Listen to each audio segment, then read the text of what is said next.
Good morning, and Zhengxing Wanying. I'm so pleased to see all of you here, so many members of our cabinet. We are excited to begin this strategic and economic dialogue between the United States and China. It is a privilege to open this inaugural meeting. I'm especially pleased that Secretary Geithner and I have been able to welcome State Councilor Dai and Vice Premier Wong.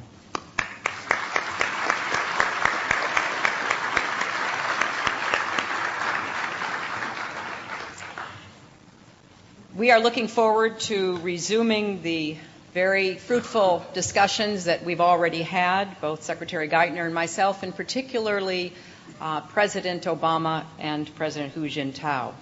This is both a culmination and a beginning. It is a culmination of actions taken by our predecessors 30 years ago, when the United States and China established formal diplomatic relations.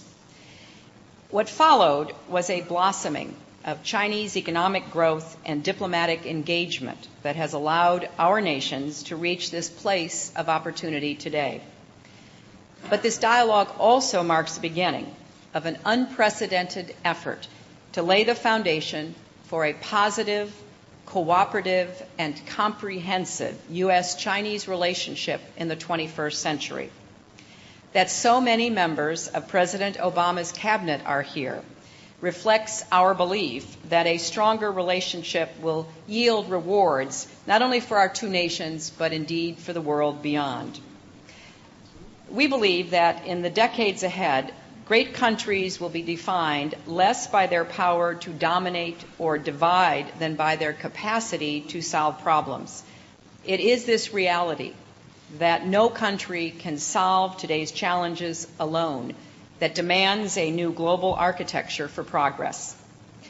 Although past relations between the United States and China have been influenced by the idea of a balance of power among great nations, the fresh thinking of the 21st century moves us from a multipolar world to a multi-partner world.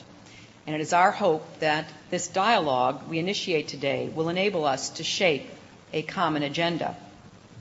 We know that our nations face common global threats, from the economic crisis to nonproliferation, climate change, clean energy, pandemic disease, global poverty, North Korea, Iran, Afghanistan, Pakistan, and beyond. So to meet these threats, we must find common ground and work together in common purpose, even as we may disagree on certain issues. As we'll hear later from the President, the Obama administration is committed to broader engagement, using robust diplomacy and development, working with and beyond governments to solve regional and global problems. When I was in China in February, it was my first time back in almost a decade, and I was struck, as many visitors are, by the transformation that had taken place. Driving on the Third Ring Road in Beijing, I felt like I was watching a movie in fast forward, from a few high-rise buildings on my last trip to a gleaming Olympic complex and corporate skyscrapers today. From millions of flying pigeon bicycles navigating the streets to cars of every model traversing modern thoroughfares. And for those traveling to Shanghai, an already cosmopolitan world city, soon to add the Shanghai Expo. All are testaments to China's dynamism and growth, and the United States welcomes this. We welcome China's role in promoting peace and stability in the Asian Pacific.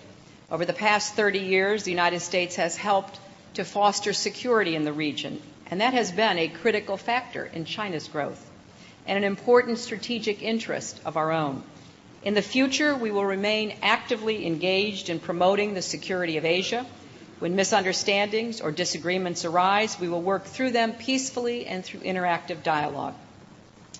This strategic and economic dialogue differs from past dialogues in scope, substance, and approach. It is comprehensive by design, meant to enlist the full range of talents within our government and to include cross-cutting challenges that are neither bureaucratically neat nor easily compartmentalized. With this dialogue, we are laying brick by brick the foundation of a stronger relationship, improving lines of communication, increasing understanding, setting priorities, and creating a work plan. Our agenda will focus on several areas. First, as Secretary Geithner and Vice Premier Wong will certainly demonstrate the economic recovery that is critical to both of us. This is a priority. We've taken aggressive action, so has the Chinese government. Second, climate change and clean energy. As the world's two biggest emitters, we have to demonstrate to the developed and developing world alike that clean energy and economic growth go hand in hand. We already have promising partnerships. When I was in Beijing, I toured a geothermal plant that is a true U.S.-Chinese collaboration. General Electric has provided the high-tech equipment to produce heat and power with half the emissions and far less water usage than the coal plants that are typically relied on. And Chinese businesses built the steam turbines that help to power the plant. And this plant saves costs and provides clean energy, including heat, for the United States Embassy. Third, security challenges. I just attended the ASEAN conference in Thailand, where the North Korean regime's recent provocations were a subject of great concern. China and the United States both appreciate the dangers of escalating tensions and a prospective arms race in East Asia. And we both are going to work against the proliferation of weapons of mass destruction. Already we have cooperated very closely together, and we are grateful to the Chinese government and their leadership in establishing the six-party talks and its close cooperation with us in response to the North Korean missile launches.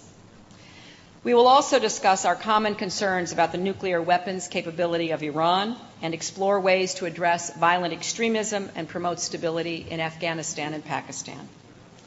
Fourth, we will talk about development, because we think, like diplomacy, it is an equally important pillar of American foreign policy. We know that many of the world's threats emanate from poverty, social erosion, and political instability, and in turn contribute to them. So by addressing hunger, illiteracy, disease, economic marginalization from the bottom up, insisting on accountability and adherence to the rule of law, we believe we can widen opportunity and prosperity for more people in more places.